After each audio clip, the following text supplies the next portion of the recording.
What up, everybody? This is your Cosmic Homegirl, and I'm doing a weekly forecast / cosmic weather report for all of us for the week that begins September 20th of 2020 and ends September 27th of 2020. And I just want to tell you guys real quick, of course, you guys can still check out the presentation I did on Nadia Shah's website. She still has the Synchronicity University Speaker Series 2020 pop in. There's other really dope astrologers on the lineup that you guys can check out. Mine is available for the replay, so you can still go to the same website, even though it says enroll now. And I already did it live September 2nd. You guys can still go watch the replay. I drop all kinds of gems and spill all kinds of tea about what Saturn and Aquarius is bringing to us. But I go back in history, though. Like, I look back in time to see some other Aquarius transits and Saturn and Aquarius transits previously, so we can kind of get some clues and hints as to what our world is going to be like over the next few years. So pretty dope stuff, man. So go check it out. I will leave the links either in the comments or in the description area to where you guys can go peep this little presentation that I did, little class, little teachable moment or whatever. Okay, so what is the forecast for the week for all of us? Actually, another announcement I wanted to make is that myself and some astro homies of mine, we get together ever so often and we gather as the Astro Geeks and we do some special predictions and discussions and stuff. So we are going to be putting out, the 2020 elections are coming up here in the U.S. And the last time when Trump was elected president, the Astro Geeks, most of us actually predicted him winning. Now, we look at things from a standpoint of astrology. We look at all the candidates and their natal charts and the transits that are going on during the time that the voting and electing is happening and see who is likely to win. It's not based on anything personal, like, oh, well, we don't like this person or that person. It's not that. It's strictly astrology and it's super fascinating. So that is coming very soon. I will keep you guys posted, but just to put a little hype out there for it, just know it's coming like in the next few weeks or so. Okay. And I will be having the monthly horoscopes for October that you guys can purchase on my website. I will be having those up very soon, so stay tuned and posted for those too. I'm bringing them back, y'all. I'm bringing them back. So for October, I will be going over, and November is supposed to be kind of crazy too. So I'll definitely keep you guys informed by doing the November monthlies as well. Okay, but this week, September 20th through 27th, was poppin'. So I talked about the 20th last week a little bit, and I'm actually recording this on the 21st due to other obligations, so we won't get too deep into the 20th because it's already passed by the time you guys are listening to this. But we do have the moon in Scorpio, and starting the week off with the moon in Scorpio until the afternoon of the 21st. We do have the Venus is in Leo still, and she's in the middle degrees of Leo. She's still making a square aspect to Uranus and Taurus. That square is going to clear once we get to the middle of the week, but she's still squaring, which means you can see and maybe experience sudden unexpected things when it comes to love or money, just to keep it basic and simple around these parts, because those are the basics that Venus represents, love and money. So you may have like a sudden windfall of money that you didn't expect. Actually, that's true.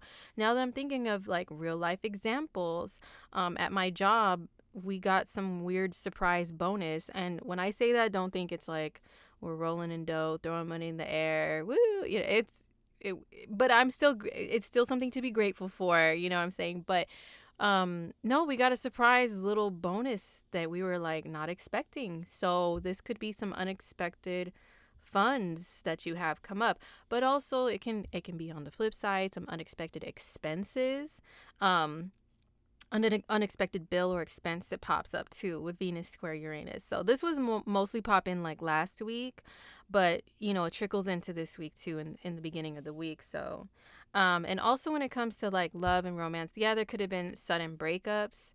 Remember Cardi B announced the sudden divorce of her and Offset, and as a matter of fact, my homegirl, the astrology lady Apollonia. Go check out, her channel if you guys don't follow her already. She did an analysis on Cardi B and Offset and their divorce. And she is super on point with it all. Okay, so you guys need to go check that out. I was thinking about doing my own video, but I don't know if I'll be able to prioritize that right now, to be honest, with so many other things going on. But you already know, pretty much Apollonia covers a lot of stuff that I would have covered anyway. So go check out her video, you guys. I'll try to remember to link it too. The Astrology Lady is her channel. But yeah, we saw Cardi B and Offset. Cardi B announced her divorce, and it was something sudden and unexpected and out of the blue. There could be sudden, unexpected, out of the blue meetings of people falling in love with people, or realizations and revelations about some relationship that are maybe some good things. Someone can have a sudden wake-up call like, yo, I just realized I'm in love with so-and-so. Or you meet somebody and you have that spark, and it's sudden. It's like a surprise. It seems like lightning struck and this food just fell from the sky. You're like, where have you been all my life? Like, yeah, stuff like that can happen under this transit too. But okay, so Venus square Uranus, it's going to be clearing out this week. So no more craziness with love and money, hopefully. Okay. So what else is going on? All right, so let's move along. So on the 21st, this is when we have the moon. It goes into Sagittarius for a few days. So the moon in Sag days, the energy shifts. Moon in Scorpio days, very emotionally intense and heavy like a mother. Okay. Like I always joke, people get their little black hoodies, they put them over their heads, like all emo, and your bangs are on your face, and you're like, oh, no one talk to me, leave me alone, oh, I mustn't be bothered, okay, yeah, so anyway, that's, moon and Scorpio days are like that, but then, the energy shifts when the moon moves into Sag, and it's like, happy, ha. I know I'm a nerd, but Zoolander is the shit, man. I love that movie. But yeah, that's what it's like. It's that old song, Don't Worry, Be Happy. It's saying no worries. And another old school thing, The Lion King, Hakuna Matata. That's that little song, like you're singing that and bopping around, that's what the mood is like when the moon moves into Sagittarius for a few days. So yeah, that's what our mood and our attitudes will be about. But be careful of like overdoing things, overspending, not really taking the proper precautions for things before you jump and do them or say them, because Sag energy is super hella blunt with what they say also. So you need to be careful. Like people, they just have diarrhea of the mouth. Okay. I love Sagittarian people and their energy, but yo, that's one thing where I'm like, you kind of have to sometimes be prepared to put your hand over your Sag friends' mouths, because they just say whatever. And you look at them like, what the man? You really just said that and said it out loud in front of people. Oh my God. Yeah. So we all have a taste of, certain signs' energies when we have planets moving through them. So the moon is no exception. So yeah, moon in Sag days, starting on the 21st, is when the moon is in Sag, and the energy is just dope. Like it's more lighthearted amongst heavier energies. You know what I'm saying? So moving along to the 22nd, what do we got popping? We have the sun moving into Libra. Okay, so Libra season, quote unquote, Libra season begins, but you know how we do. We know around here, around this camp, that when other planets are in signs, it's their season too, like their energy is activated in the sky. Those people of that sign are activated, and we are activated like in, the area of our charts to where that sign is, yada, yada, yada. So we've already had Mercury in Libra for a few weeks. We will have Mercury in Libra until the 27th, and I'll cover that in a minute. But the sun joins Mercury in Libra. So what's interesting about, the symbol for Libra here, it looks like a little horseshoe or something. I don't know. People probably don't know what the hell it is, right? But you know what I learned is that this is actually the sun setting on the horizon, because Libra it's the 7th sign. It's okay. Look, like on this chart, this is generic, right? But this is the actual zodiac wheel. Like how it's where it starts is at 0 degrees of Aries. And this is sunrise. When we look at a natal chart, like someone's birth chart, their chart starts right here at their ascendant, and that's the sun where it rises at. And then over here on the descendant is the western horizon where the sun sets at in the sky, literally, because it is a map of the sky, So where when it's Libra, like the sun is in Libra, it's at the sunset part of the zodiac. If that makes sense, I hope it does. But yeah, so I discovered that the symbol, this is the sun setting, and this is the beginning of like the last half of the zodiac year. Like it's still kind of early where I'm at, so if I don't come up with the nerdy scientific terms that really make me sound smart for this shit, then forgive me. But I like to keep it simple and in layman's terms anyway, as much as possible. But I know the words. They're just not coming to me at the moment. But you guys know what I'm saying, okay? You can get the visual. Sunrise, Aries, sunset, Libra. And that's what this symbol is. The round part, this is the sun. This is the horizon with the little line right there. And it is the symbolization of the new season, which is the fall. At least here where I'm at in the U.S. and in the northern hemisphere, it's the fall, and it's just, the sun, it sets sooner, like earlier in the day. The nights grow longer, stuff like that. Okay, so it's the beginning of that time of year. So yeah, Libra season, Libra season is the beginning of cuffing season, as they say, wanting to be booed up. And even people that don't know astrology like that, they always call this time of year, like the fall and the winter, cuffing season. And, they blame it on, well, it's colder out, and people want to cuddle up and snuggle with their boo and all this stuff, which is absolutely true. But at the same time, Libra rules relationships in astrology. Libra is the sign of partnerships, where Aries is the opposite. It's the sign of the self. Libra is the sign of others and relationship, partnering with people. So yes, it is about being booed up. And oh my gosh, so I think J-Lo is a Libra rising, I want to say she's a Libra rising, or she has something Libra or 7th house in her chart, from what I can recall offhand. Because I always used to call, before I knew all this super nerdy stuff about astrology, I have a friend who has planets in Libra and also a 7th house stellium. And when we were coming up, she can never be alone. She can never be alone. She was always jealous. Like if any of us had a relationship and she didn't, she felt super left out and bummed out about it. Like, oh man, I don't even have anybody. You guys do. And then she'd like not want to kick it with us if we were in relationships and she wasn't. Libra energy, I call it so I would say, oh, she has that J-Lo syndrome, like always having to be with somebody, because as far back as we know in J-Lo's history, as far as what's publicized to us, right, she always has somebody, and she always has a backup dude, like a back burner bitches is what we, me and my astro homies, we say Libras always have back burner bitches, meaning you have a few people on standby. You have plan A, B, C, D, E, F, G, like down the whole motherfucking alphabet on standby. Because Libra energy, it's so pleasant and likable, or at least tries to be, and needs to be liked by others so much that they don't like conflict. And because of that, even when they have an ex, they want things to be amicable. Take the example of Cardi B out here, in these streets right now of the media and social media. It was announced that she wants an amicable divorce from her husband. That is Libra tings all day.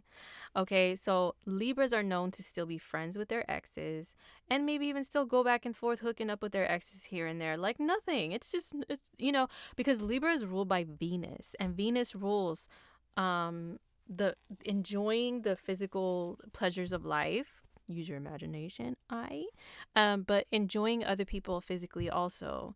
Enjoying the company of others is Venus. and just beauty, enjoying the beauty of life. So Libra energy likes to collect. I always say Taurus is ruled by Libra too. Taurus likes to collect pretty things and items. Libra likes to collect pretty people. So they always have some pretty people on standby, even quote unquote friends. Like they'll have friends of whatever sex they're attracted to who are like ones that they're attracted to and that they may flirt with each other. That friend may actually secretly want to date them, or maybe not even secretly. And they're like, oh no, but we can be friends, haha, and they'll keep them around as someone who admires them and gives them Venusian energy. So that's why I always say Libras have back burner bitches. They have people on standby. Okay, I have Libra friends that will attest to that with no shame. Like, yo, that's absolutely true. So that's why I always say, I used to call it the J-Lo syndrome, but I feel the Libra-ness coming off of J-Lo. Okay, I'm sure she's Queen Leo and all that jazz, but she's definitely got some Libra in the mix. She can never be alone. Ever. She's always got, it's like, oh, she just got divorced. Wait, who's this ninja that just popped up like 2 days later? Did she just meet him? No, bitch. She had him waiting on the back burner for months, maybe years. You know what I'm saying? Anyway, so that's why Libra season is cuffing season. It's the beginning of it, because once we get out of, crotchety Virgo, look, I love Virgos, but you guys know I clown on every sign in some kind of way. Virgo is just like Squidward on SpongeBob. They don't like shit, man. They don't like nobody. They just like cringe at everyone, like, oh, well, this person has this problem, and oh, I noticed this flaw on them, and oh my god, and look at their hair, and they never, Virgos always have something to say about people. But then once we get into Libra energy, it's like, oh my god, they're just so wonderful and fantastic, and oh, this about them and that, and you're admiring everyone, so and you do want to be near people. You do want to socialize with people. You want to interact with other people, whether it's romantically or not. It's just Libra is an air sign, so it's very social.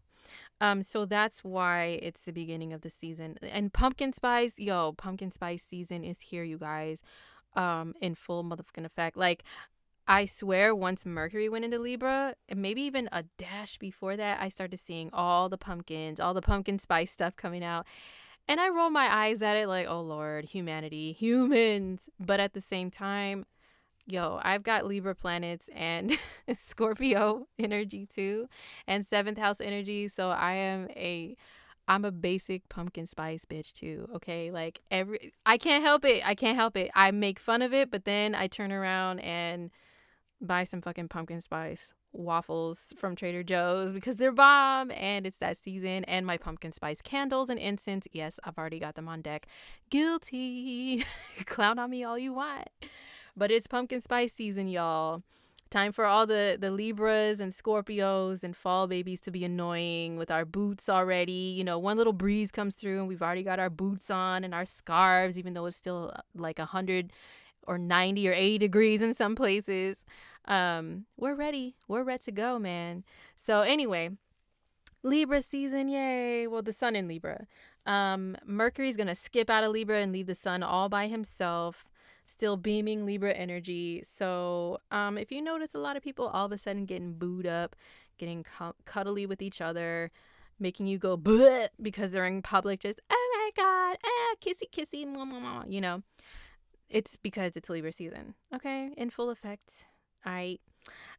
So we'll talk more about Libra season later, but yes, the sun moves into Libra on the 22nd and stays there until October 22nd. Oh, and don't forget, you guys, I have a monthly video for the month of September, and I talked about the sun in Libra there also in detail, so go peep that if you want. It's here on my channel, okay?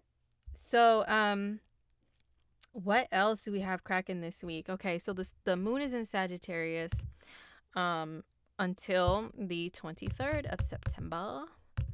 So we have the moon move into Capricorn, so the mood switches once again. The vibe is a little more serious. when it's in Capricorn, it's more about like we must work and we have no emotions or feelings. Those can't get in the mix when we have work to do. Like that's Cappy energy all day. Cappy energy is militant. It's all about getting things done and no excuses. No excuses.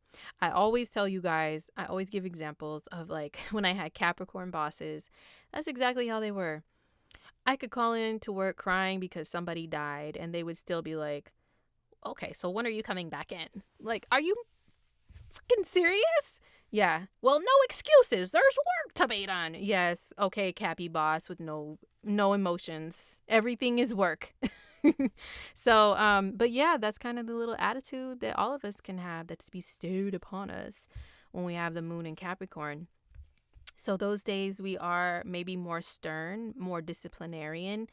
If we are in positions of authority in life, whether that's our personal life or our work or business, then yes, we will have more of that vibe. It is good days for getting your shit together, getting your life in order.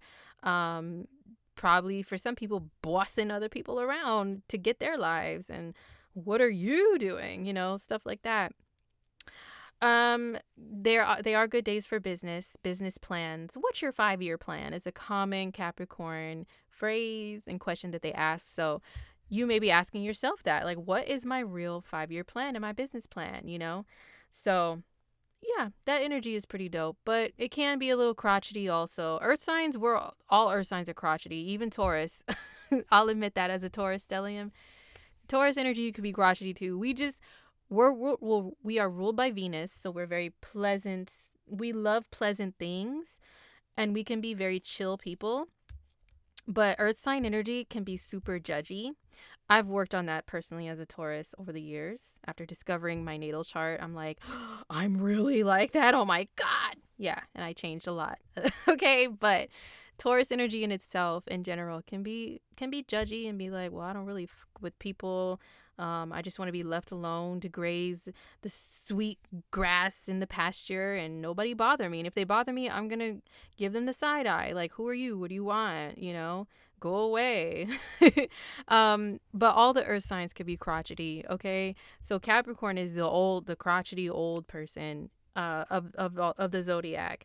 So, you know, we can kind of have that vibe, like a grouchy old lady or man who just wants to shake their fist at the pesky kids on their lawn and I just watered my lawn, you know, like that type of an attitude.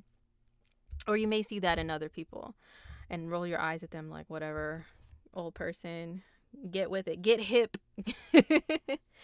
Stop being so old and mean. All right, so the moon moves into Capricorn on the 23rd and stays there for a couple of days. Oh boy, these nodes are moving backwards in these signs, aren't they? Ooh, child. Okay, so then on the 24th, hello, day. Okay, so on the 24th, we do have an aspect of Mercury square Mars. Now, it's a little bit earlier on in the day, but it's kind of like the 23rd also. The 23rd, it's a hot transit and into the 24th, okay? So we have Mercury is opposing Mars. My bad. Mercury opposing Mars. Now this aspect is actually building throughout this whole week, you guys. So it is like hot and active through the whole week that I'm covering, starting with the 20th. But it's exact on the 24th. Now, what does this mean? It means that there can be tension in conversation because Mercury does rule conversation. It rules communication. So there could be tension with like your interactions and dealings with others, you know, with communication. That can mean email, that can mean text messages, that can mean DMs, that can mean comments, that can mean emojis, likes, dislikes, whatever. You know, that can even mean that stuff too.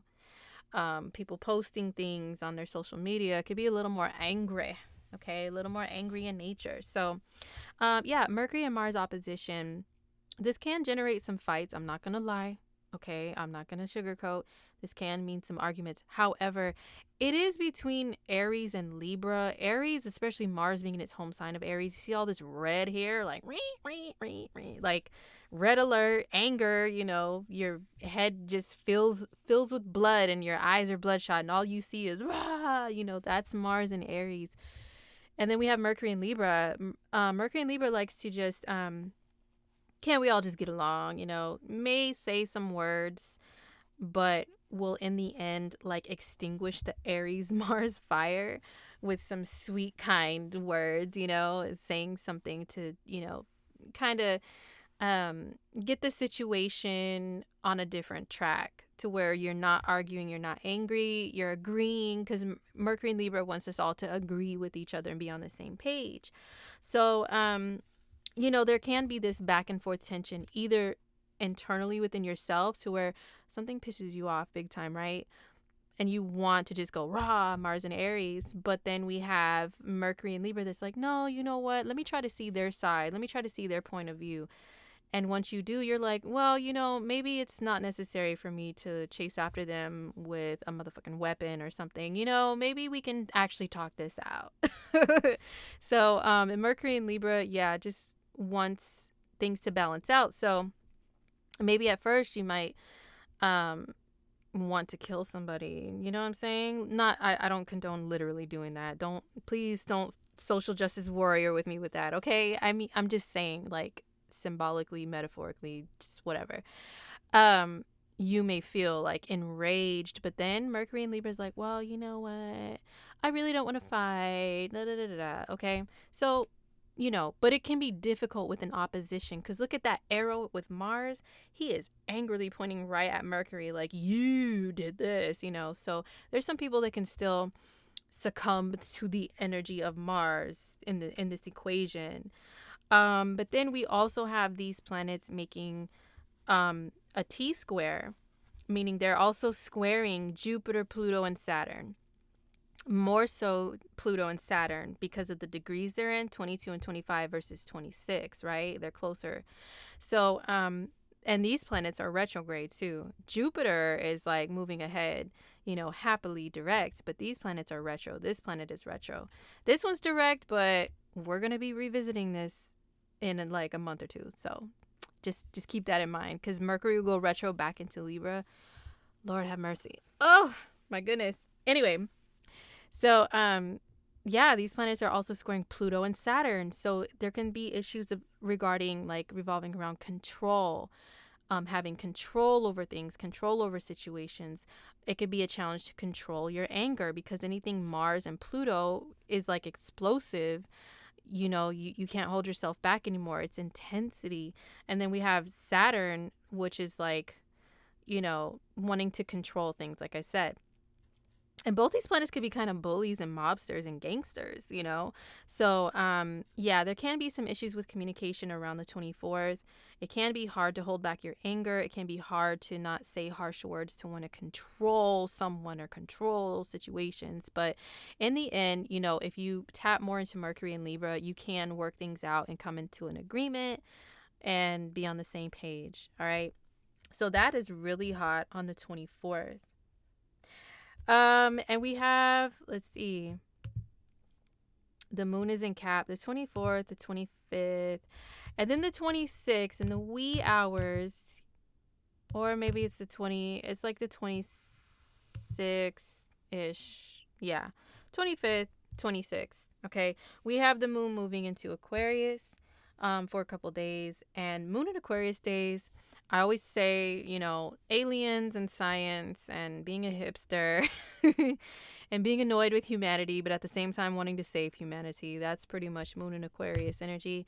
Wanting to float off into outer space and just say, peace out, y'all, you know, and just do your own thing. It's being rebellious.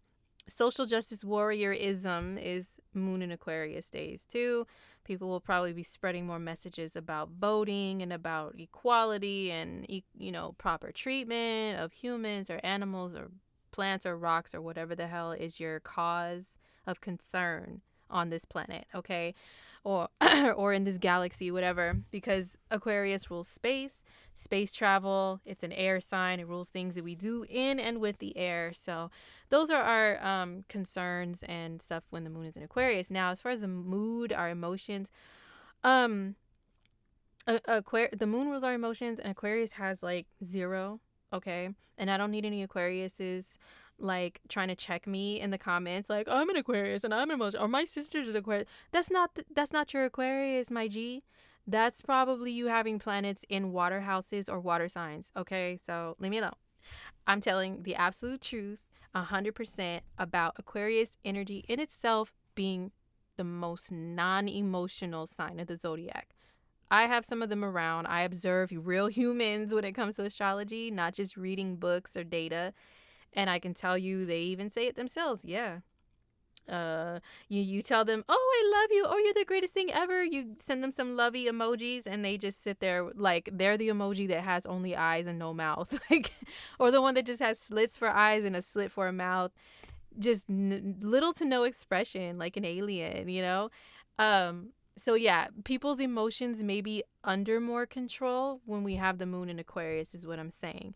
We all get a taste of that energy, of course. So it's more of the vibe. Then we've got like Mercury in air, the sun in air. Mars and Venus are in fire. And they're actually building up to a trine aspect too, which is dope. Venus and Mars trine. Ooh, that is passion, especially in romantic Leo. Oof, child. I am hoping we all get some good stuff out of that. But anyway, yeah, the moon is in Aquarius starting on the 26th and lasting through the rest of the weekend.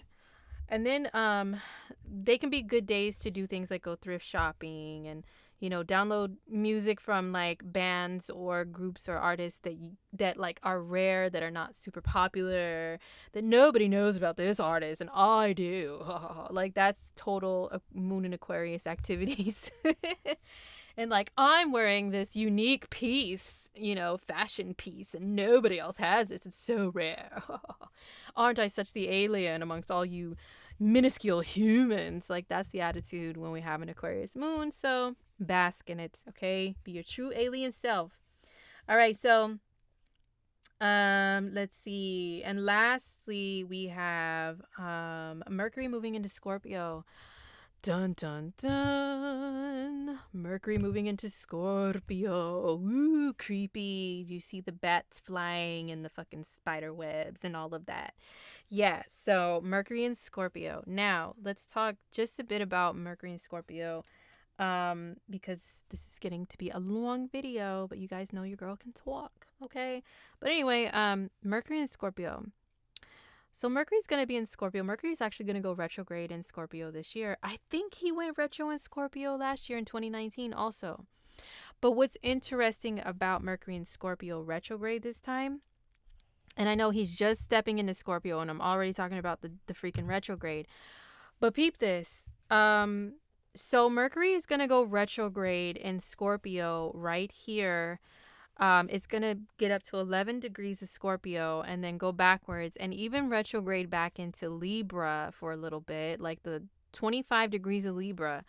So that's why I said, you know, we're going to be revisiting where Mercury and Libra is at right now in a couple months. Yeah, that's why, because of the retrograde. But this is the trek that Venus made 2 years ago exactly, which is super interesting. Watch. Hold up. Let me pull something up for you guys.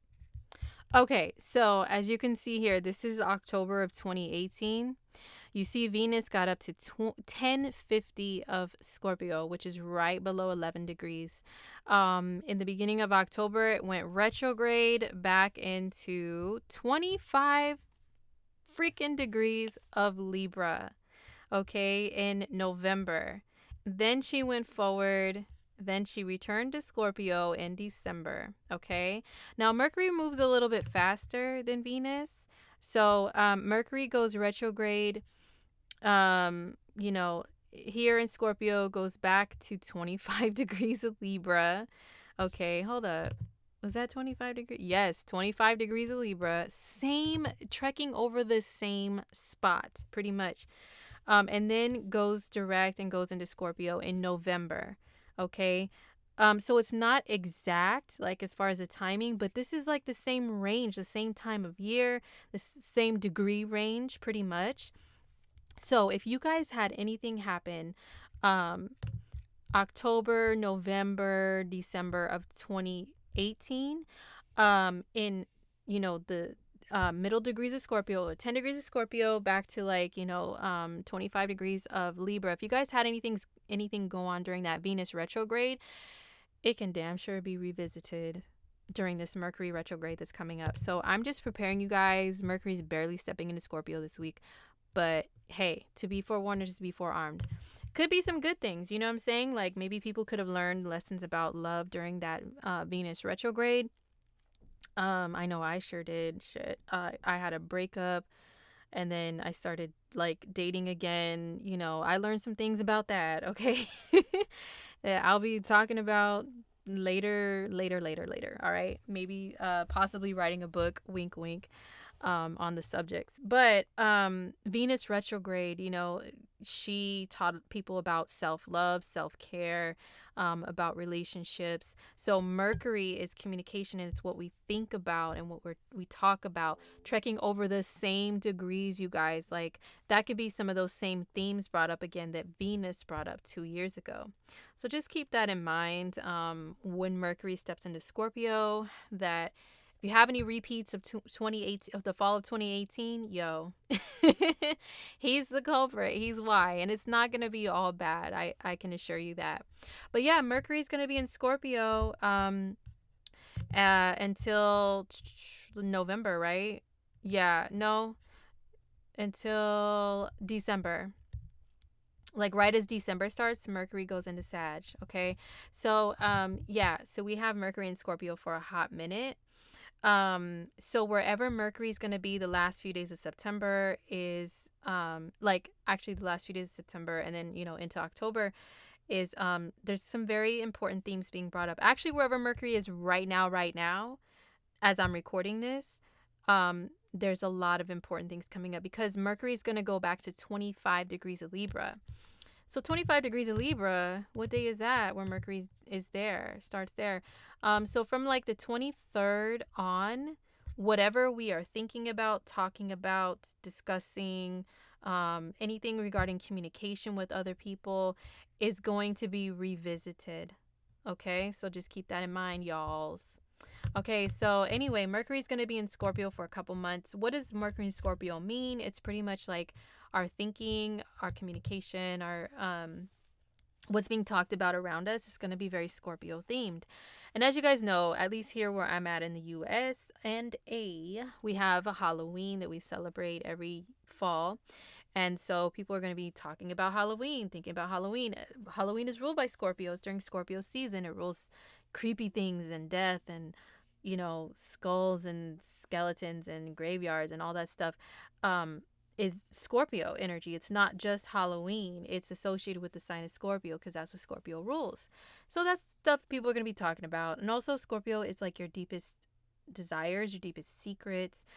People may be a little more secretive with what they talk about when Mercury's in Scorpio, but only a dash because look, we still have the sun in Libra. Libra likes to gossip, okay? Libra likes to discuss other people just to keep it real. Libra can play devil's advocate and talk to one person and also talk to their enemy and see both sides and all that stuff. Venus and Leo is about that drama. So Venus and Leo, she likes to overshare sometimes and be an exhibitionist. You know what I'm saying? So there's not so much secrecy in the air just yet, but Mercury and Scorpio will add a tinge of it. So people may be wanting to talk more about, I know I always say the same shit all the time, but serial killers and psychology is ruled by Scorpio, and sex is ruled by Scorpio. Scandals and anything, also astrology, tarot, not so much numerology, but astrology and tarot, any of the occult, witchcraft, all of that stuff that people consider to be more dark in nature and mysterious, that's all associated with Scorpio too. So people will be more and psychic abilities, psychic readings, mediumship. If you are a medium, your mediumship skills will be more on point when Mercury's in Scorpio. especially if you were born in the Neptune and Scorpio generation, you're going to be more on point. Even if you are not a medium, but you want to get a mediumship reading, a psychic reading, a tarot reading, anything that requires your intuition, like, and to connect with the other side, when Mercury's in Scorpio, stuff's going to be on point, boy. Let me tell you, either for yourself or for others. Or people will just want to talk about stuff like that. So if you are someone who does readings, maybe your business may increase when Mercury's in Scorpio too. We do have the retrograde, so you got to be careful with like clientele and getting things mixed up and stuff. Trust me, I know all about that, okay? It's so stupid, like, of me to always have issues. But, you know, especially during Mercury retrograde, Lord have mercy, because it rules my 8th house that deals with stuff like that too. So anyway, but Mercury in Scorpio in general, it can increase the amount of clientele that are interested in readings. And if you have products that you sell that has to do with the occult, you know, you can see an increase in your sales too. And yeah, also Scorpio rules money, like banking and insurance and inheritances and taxes and stuff like that. Money that people owe to you, your credit, all that stuff is Scorpio. So people may be doing stuff like that, maybe filing for bankruptcy, doing things to fix their credit, opening credit accounts, because Scorpio is money that you receive from other resources other than just your paycheck, you know? So creating some passive income, residual income, all that stuff can be done when Mercury's in Scorpio. But I think once Mercury steps into Scorpio, like, I think as soon as October starts, that's when we have Mercury in shadow, you guys. So you may be wanting to do more of those things. You may have more action and activity in those areas, but you still have to take a lot of precautions. You know, you have to be careful not to make a lot of errors and to dot your T's, cross your I's, and all that stuff. So stupid. Oh my God. Anyway, to just check your work and check other people. Okay. Check the validity of things. All right. So anyway, you guys, enough of my rambling. I hope you guys got some information that's important and good, you know, out of this weekly forecast. I hope you guys have a good week. One of the last weeks of September. So this year, 2020, is just moving right along, which I know a lot of people are happy about. Like, get 2020 the fuck out of here, man. It's been torture for humanity all around, you know. But anyway, you guys, thank you so much for listening. And don't forget, you can still peep the September horoscope video for everybody, you know, to get more of a sneak preview on what's going on the rest of the month. I will have an October video up soon, as well as October forecasts for each sign that'll be available on my website. So stay posted for those. You can also follow me on IG. I post horoscope stuff, important astrology information, but most importantly, I share a lot of astrology memes and, you know, pop culture things and fun shit in my Instagram story. So I'm on there at Cosmic Homegirl if you want to follow me there. All right. So I'll see you guys in my next video. All right. Peace.